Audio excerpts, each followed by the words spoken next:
Hello, Leapers, and welcome to the new episode of Leap to Empower. I'm Shaila Lalani, and this podcast is to honor the real life stories of people who dare to leap into the unknown. Today, I'm joined by someone who embodies transformation and love in every part of her journey. Nancy Perry is a teacher, writer, yoga guide, entrepreneur, and creator of transformational experiences. For more than 15 years, Nancy has dedicated her life to helping people return to themselves, reignite their dreams, and remember their power through love. Her authentic resume speaks to the depth of her wisdom, from being an eating disorder survivor and college dropout to becoming an entrepreneur through a global pandemic. She has turned every challenge into an opportunity to rise, teach, and remind others of their own light. Nancy's book, Little Shifts for a Big Life, and daily blogs are invitations to reconnect and remember that choosing yourself is choosing love. Her work has touched individuals, organizations, and communities, leaving behind footprints of transformation and hope. I'm so honored to sit with Nancy today and dive into the leaps that shaped her story. Welcome, Nancy. It's so great to have you on the show today. I look forward to our conversation. So do I, Shaila. Thank you so much for having me. This is so fun. I've been looking forward to this forever. I'm so glad you finally made it here.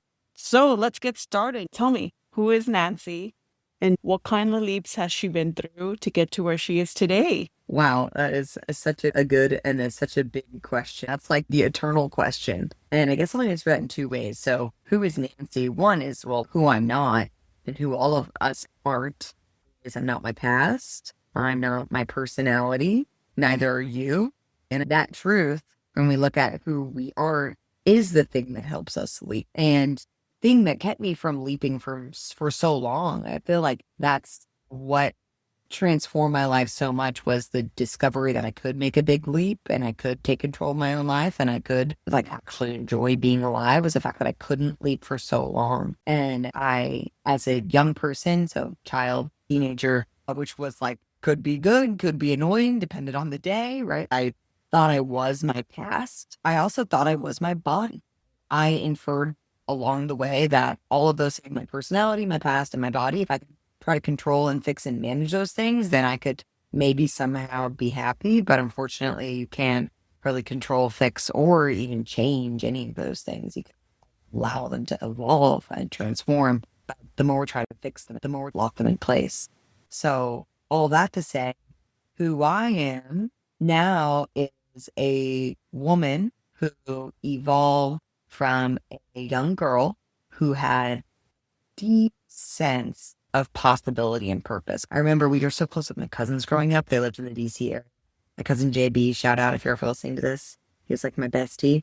And I remember we were just sitting in, like, we were supposed to be going to sleep. And I was laying on the floor of his room. And he's like, what do you want to be when you're an adult? And I remember just having this thought, like, I just never want to be something normal. Like, why would I waste my life trying to sit in a box? It's like, I'll be like the president. That was just the only example I had in my mind of something that was like out of what everyone else did every day. I also had a deep pull to be of service. I always wanted to help the underdog. I was a path. And those two things, I knew I wanted to help people. I knew I wanted to do something totally out of the box, like maybe be famous. Then as I got older, I inferred from the world around me that it wasn't okay to stand out and that I was too much. And also, if I just let myself be how I was, like I weighed too much and like I needed to be skinny to be accepted and I needed to get good grades and I needed to be liked that I needed to. So I started living really inside of a box that I created for myself to try to be happy. And that didn't go well. So as I entered into high school, and then into college, I suffered from eating disorders, mental health, all that kind of stuff. And by the time I was going to graduate from college, I never graduated from college. By the time I failed out of college on purpose, dropped out of college, I had such a horrible relationship with myself because I believed I was my past. I believed I was my body. And I believed I was my personality, which was like untrustworthy at that point. I had so much shame, so much blame, like crippling myself and others.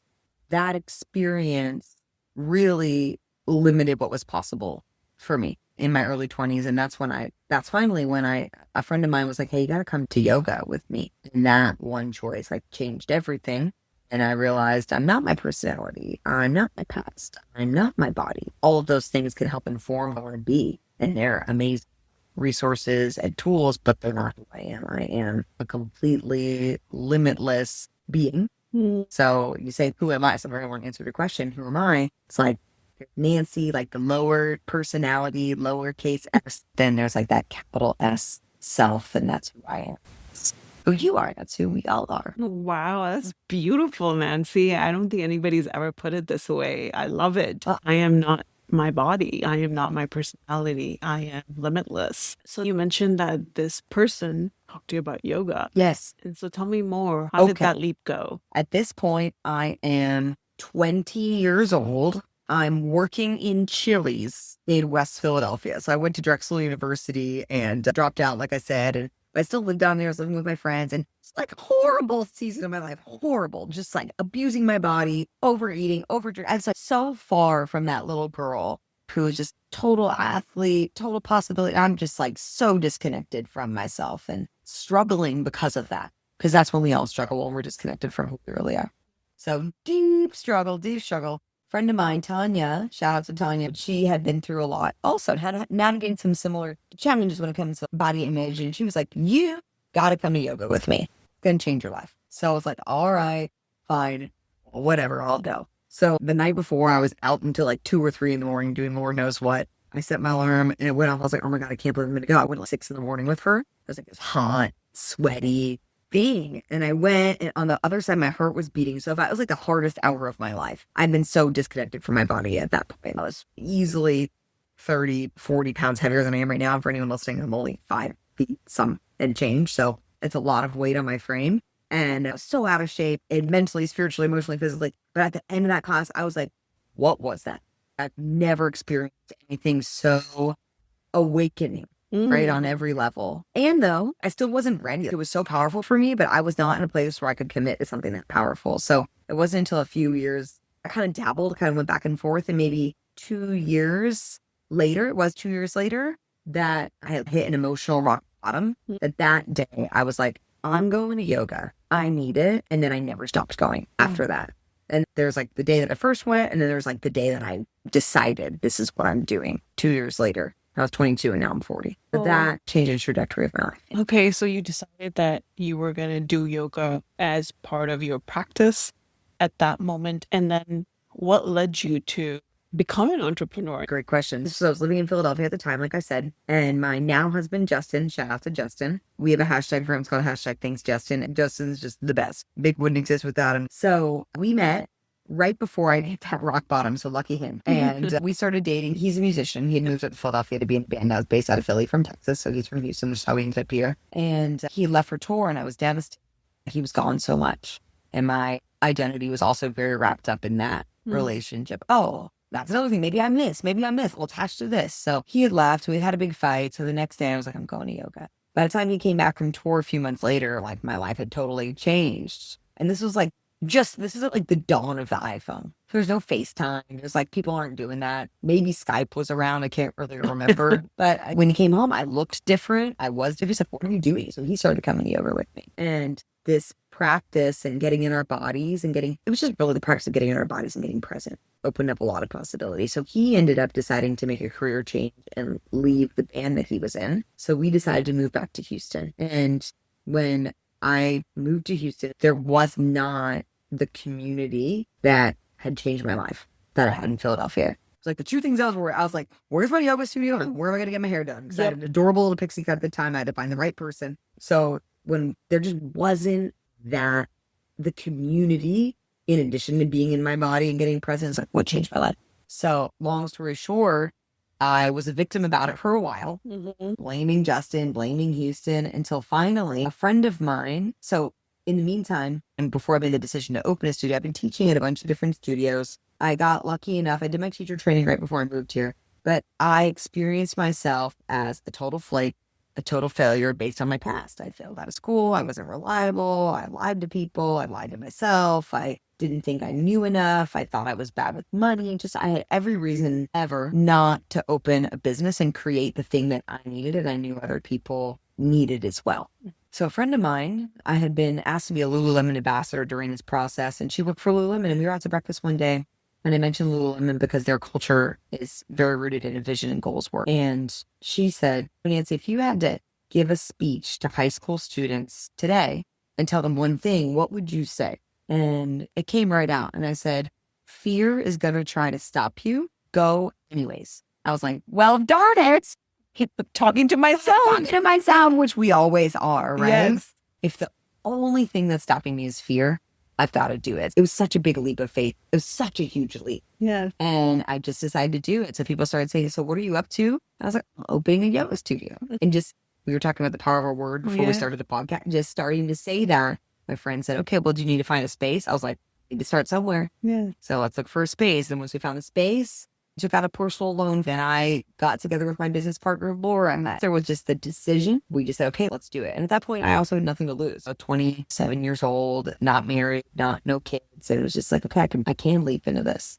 So that was the beginning. And I think that in the beginning, being like totally naive is a real big blessing. Yeah, there's a Florence Scovel quote. She says, thank God I couldn't look or I would never leap. We don't get to see all the challenges, but that's ultimately what helps us grow. So yeah, so then we opened big. Years later, we've been through so many seasons. And about a year ago, I was ready for a shift and a change the business model where I was putting my energy. So now we've got that. Yeah.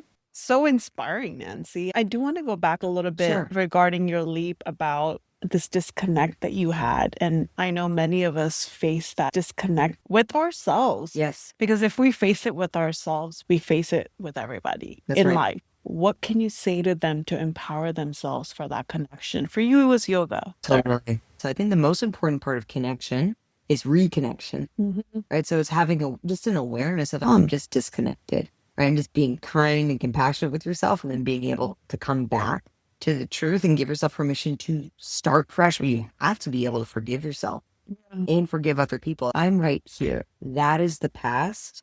The future is completely unknown. All I have a choice about is right now. So I have this distinct memory in yoga. I think in my direct experience and what I know is that being embodied is a huge part of being connected, having a powerful relationship with your body. And not just, oh, I like my body or I love my body. Like that, those things are great.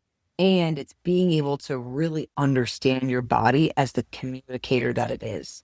Like our bodies are always talking and they don't lie. Yeah. So just understanding that our bodies are always communicating to us and they're telling us all the time when they don't like stuff. They're telling us when they don't like someone else that we're with and then we have a bad sense about someone. If I'm being cruel to myself internally, my body's not going to feel good. That's how I know that what I'm saying is a lie. So our bodies are always telling us when something that we're doing is harmful, including our own thoughts. Okay, but then the opposite is awesome. This is great. This is really life-giving. I like being around this person. When I listen to all the possibilities that are available to me, I feel good. We do have to be embodied and we have to be able to spend time in our bodies that is not just push through, not just spider flight, not just throwing heavy things and pushing everything. We also need to be able to rest in our bodies. And yoga really gives us both of those things. So I have this memory of being in this hard pose called extended thigh dangling. I feel like I was holding it forever. And it was one of those first yoga classes. And I had this thought of, I can't do this.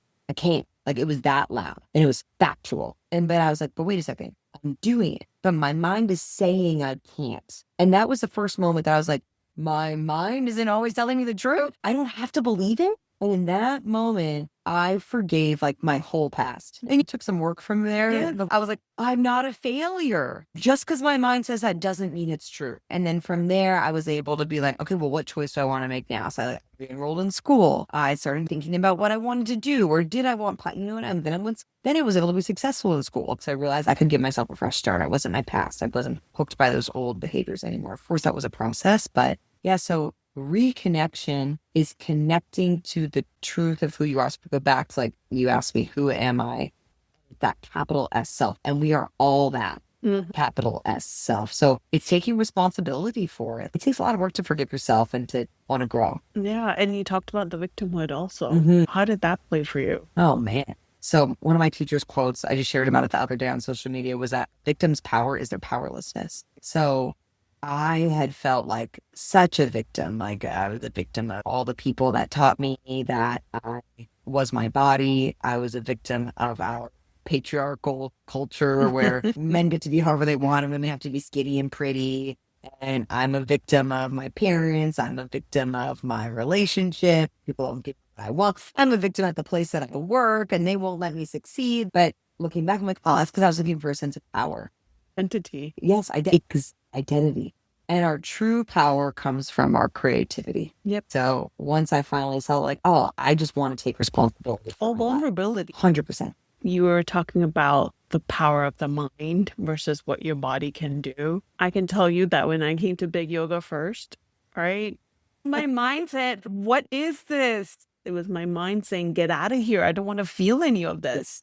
But my body was doing it. Yes.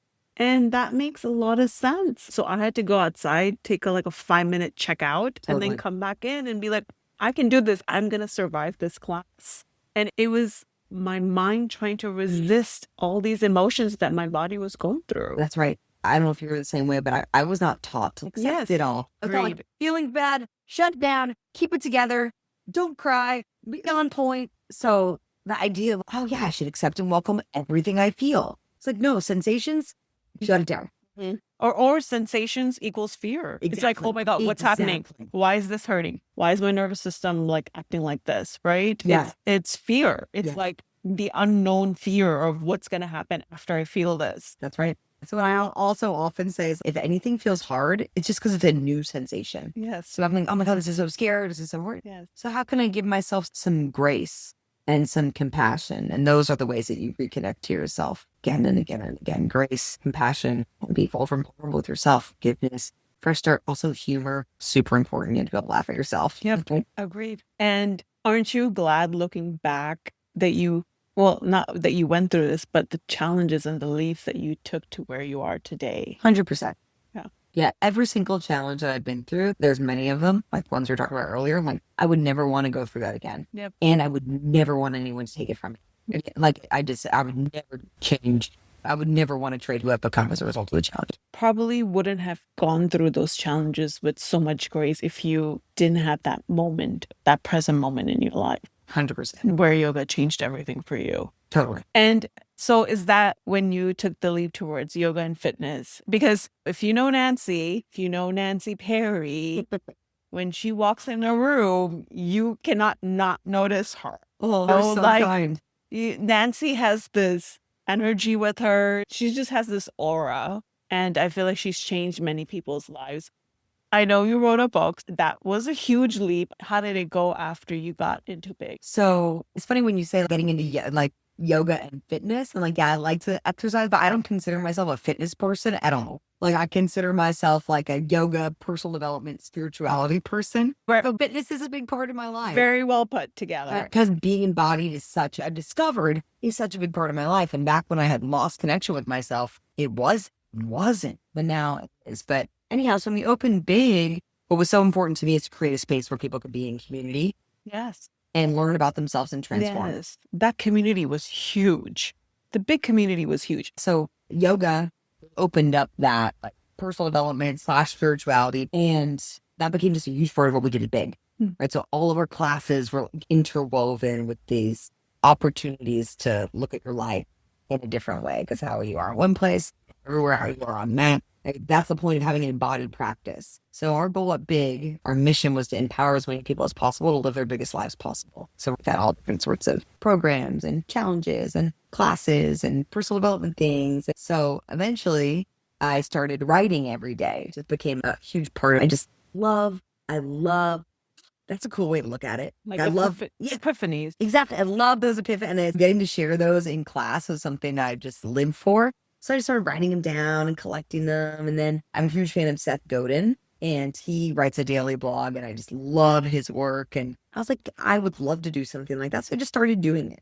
I started writing a blog every single day. Started to get a pretty big response. I was like, oh, cool. This is really fun. And people were like, oh, when are you going to write your book? I'm like, oh, hell no. I'm not an author. Don't you know I'm a college dropout? But enough people kind of planted that seed with me that when I needed to do a fundraiser, I was going to Ethiopia with an organization called Imagine One Day. And I needed to fundraise $10,000. So I was like, wait, what's a way that I can contribute to people and they can donate. I was like, well, I'll put my writings into a book form and people can purchase it ahead of time. Okay. So I put that out there as a fundraiser and I was like 200 minimum and they sold out. I was like, okay, man, I just put myself on the hook for writing a book. In my mind, I was like, it's just going to be like, I'm like going to go to Kinko's and print it out and bind it and mail it to people. There's my book. And I said it was going to be like a 365-day compilation. And it evolved. And then in that process, that's when I had my daughter prematurely and got surprise pregnant again. So it got postponed a little bit. And I had so much going on. And there was a pandemic, right, when my son was born. So I ended up outsourcing it to a publisher who helped me. And they helped me refine it. And they helped me like put it into these different categories, write some new pieces and journaling prompts and make it more of a whole cohesive thing. And it's called Little Shifts for Big Life. So it's all these little changes. And it's meant to be like one a day. But cool. I'll pick it up in the middle of your day. Oh, that's a cool way to look at it. Put it back down. I live for that. And that's the reconnection, the recommitment that we were talking about. So that's how Little Shifts for a Big Life evolved from big. From big. Yeah. Yeah.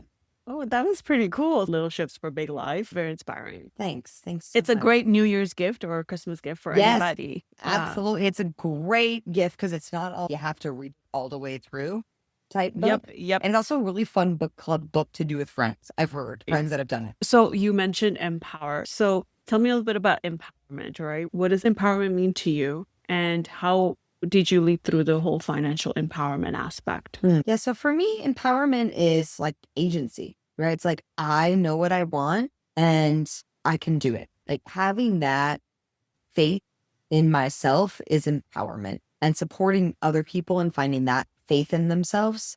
That's how you empower someone else. And we all have that power in us. So it's just harnessing it. And when I say faith in myself, if I look to my past or I relate to myself, like my personality, the lowercase s. So I'm like, it's not like faith in myself like that. Like Nancy is so cool. It's just like, I know what I'm created from. I know who I am in my essence, which is the same thing you were created from, what you are and who you are at your essence. And that thing is infinitely powerful. And I believe that wisdom within us can help us see and do anything. The source. The source. Exactly. And my teacher says that the source would never ask us to do anything that we already know how to do. Agreed. Yeah. And I'm going to discover it. I'm going to discover the path. And even if I don't end up exactly where my mind wants or thinks, I'm going to learn so much along the way and I'm going to trust that journey. So that's empowerment. And of course, a huge part of that is just capital S, self-love. Self-love. Yes. It's the hardest part. I feel like. Oh, yes. Yes. And you know, what's helped me with that is relating to it in just the way I'm saying, like, I don't need to always love my personality. I don't need to think that everything I did today was perfect. My body can change. My mood can change. I can react with my kids. And though I can forgive myself because I know I'm a human being, I'm flawed, that who I really am is the source, God, universe, whatever you want to call it, the universal intelligence, bliss, the quantum field, whatever you want to call it. My job as a humble human being is to love that thing that's greater than me. And that thing that's greater than me is within me. Yeah. So I have to love myself. It's my personal responsibility. The hard parts of myself. Yes. Not just the good parts. Yes. And the whole human of me. Yeah. I have to love all of it and include all of it. Especially if I want to love and include everyone else, I have to do that for myself. Yeah. And then, and I feel like all that flows over into the financial. Finances are really a mirror of how we relate to power, of personal power. So whether we have a little bit of money or a lot of money, we need to say to it, like, when we're spending it, thanks for coming to visit, go out there and do good work and come back and bring all your friends. It's like, we have to be grateful for money and what it provides us. And just like anything else, not let it define who we are. Just like we're not our bodies, we're not money. Yep. But the more empowering of a relationship that we can have with money, and the more we can allow money in, and the more we understand how our investments make a difference, the bigger of a difference we can make. So we want to have a strong and powerful relationship with money. Okay, so I asked this question to everybody. If money was to walk into the door, what kind of relationship would you have? Well, on a good day, I'm like, oh my gosh, I've got all sorts of other money here that you can hang out with. Yeah. You're going to feel right at home here. Take a nap. I'm going to treat you so well when you're ready to leave. And then go tell your friends what Brady is here. Come back. Like, you want to give money like a huge party. Yes. And you want it to be like a family member that wants to come and visit. Not like, don't leave. What do I need to do to get you to stay? You don't want to be desperate. You just want to be appreciative and then know that it's meant to come and it's meant to go. And when you're providing it a great space, it is going to go until it's brand, and then you're going to attract more money. And so that's the way I love to look at it. So how do you balance life? You have so much going on. How do you balance it all? Well, I think it's a great question. I'm very interested in this conversation for women in general, especially women who are entrepreneurs, but women in general. We all hold so much energetically. And I've heard it said many different ways. What I've heard from my teachers, that balance is dynamic. And what that means for me is that balance is actually an in the moment phenomenon. It's not doing exactly the same amount of work, exactly the same amount of hours at home, having that be perfect. That's just not it. It's sensing what is required right now. That's balance. Anything else is just recreating the past.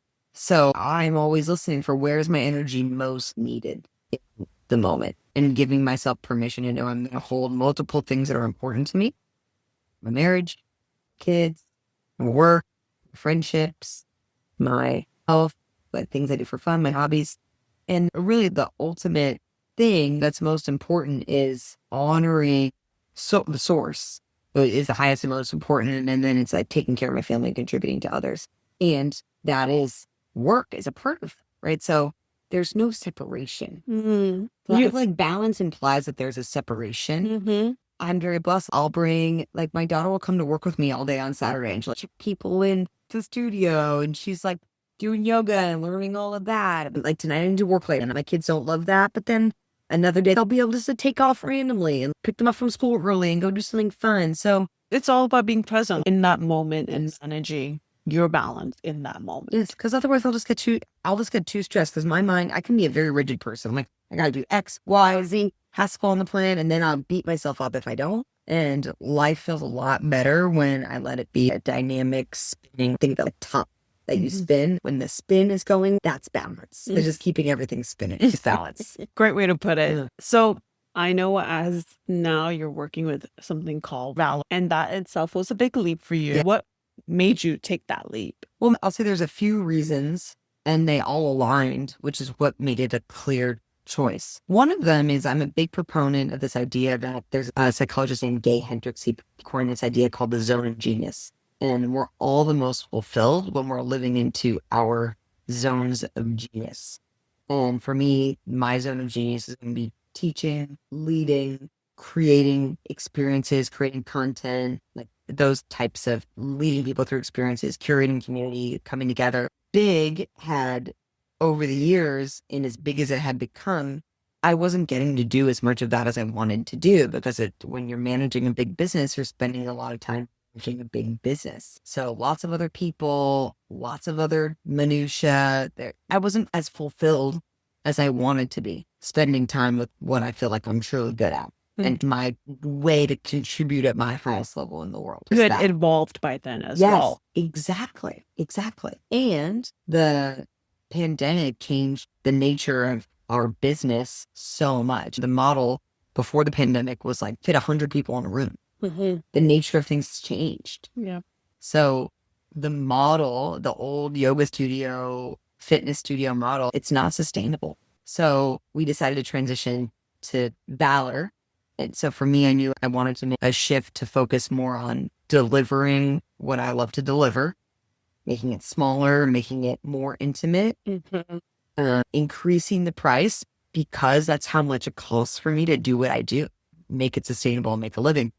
So then I started kind of going down that path. And then Nick, who's my new business partner at Valor, he used to work with us at Big. He was our director of operations for many years, a dear friend of mine. And he was sensing into some changes in his career too. I was synced up, and then we created Valor, which it's not a luxury experience, right? It's on the higher end of pricing for yoga studios. And people are like, oh, why is Valor so expensive? It's like, also, people are like, yoga shouldn't be expensive. And I'm like, well, this is just literally how much it costs for us to do what we do. Yeah. And it's more than yoga. Yeah, exactly. It's yoga, personal development, spirituality, and then vitality, wellness, recovery. Yeah, it's a community. We've got this gorgeous garden. It's this indoor outdoor space. And we're working on right now, upgrading our whole video and live stream so we can keep our intimate space and then expand virtually. So yeah, so we made that leap, and it was a huge change. As big was talk about identity. It was such a big part of my life. And so and others. Yes, exactly. That was the absolute hardest part for me. And then so what I've also discovered about leaping this year is like starting things is important, and the way that we complete things might even be more important. Yeah. So completing big was a huge part of that leap, and feeling like I did it in a way that totally honored it and also honored me. So it was a very, very powerful experience. It became an identity for a lot of people. Kudos to you for that. Thank you. Creating that. We hope that Valor will be even more. Thank you. So how do you stand up for your self-worth? So here's self-worth. One of my teachers taught me this. So I'm going to say the G word, which is God, but you can say any word you want in that, the source, place, right? Yeah, whatever. God, source, universe, bliss, infinite intelligence, whatever you want to call it. You say, God said it. So when it comes to wholeness, God said it. I believe it. That settles it. And it's from that place of it's my responsibility to own my worth. And I don't have to argue with anyone about it. I don't need people to agree with me about that. I don't need people to agree with me about anything. I don't need people to approve of my decisions. Do I want them to? Totally all the time. But I don't need them to. I'm not going to waste my time battling, arguing, confronting. There's nothing to prove. To my kids before I put them to bed. I say, you're perfect, perfectly imperfect, imperfectly perfect. God said it. We believe it. That settles it. I feel like I can't say anything after that. It's been settled. Yeah, it's been settled. What advice would you give to a woman who is about to leave? All we need to do is do what there is to do right now. And if you do what there is to do right now, so maybe it's like research how to get the book published, buy the domain, have the conversation, use your word to tell people what you're creating. When you take the leap that there is to take right now, that quantum leap, that tiny leap, you're going to end up over time completely amazed by the journey. And we go back to what we said, thank God you didn't look or you wouldn't leap. Leaping is just that, like, you can't see what's going to happen and you're not supposed to. And most people feel very scared of the unknown. If you look up uncertainty in the dictionary, possibility is right. It's like a synonym. Oh, really? Yeah. So you cannot have possibility without uncertainty. They only coexist. Only. So it's a totally leap. Your leap is a continuous present moment choice to do the next thing that honors that capital S self within you. And that capital S self that you have and that we all have has a unique zone of genius. And you're a unique snowflake. And no one else will ever be born like you. So you just need to go and do your next right thing. And if you do that again and again and again, you will die in awe of the process. Beautiful. I feel it. It's from deep. So now we'll move into our soul sparks, which are rapid fire I'm ready. questions. So here we go. What's one daily ritual or practice that always brings you back to yourself? Yoga. What brings you joy? My kids. Who in your life can make you laugh until your stomach hurts? My husband. What's one piece of advice you'd give your younger self? Oh, just relax and listen up and have some fun. One bold thought you want to leave our listeners with today? My bold thought is that especially when you don't understand, the only helpful way to respond is with love. Nancy, thank you so much for joining us on this podcast today. It has been divine. Thank you for coming down and sharing your story with us. Thank you so much for having me. This is so fun. I love being to be with you. If there's one thing Nancy reminded us today, it's that we're not our past, our stories, or our fears. We are love. We are limitless. And every leap, big or small, is a chance to come home to ourselves. If this conversation sparked something in you, share it with someone who needs it. And remember, your leap doesn't have to be perfect. It has to be yours. Your story is the light someone else is waiting for. Until next time, keep leaping, keep believing in your magic.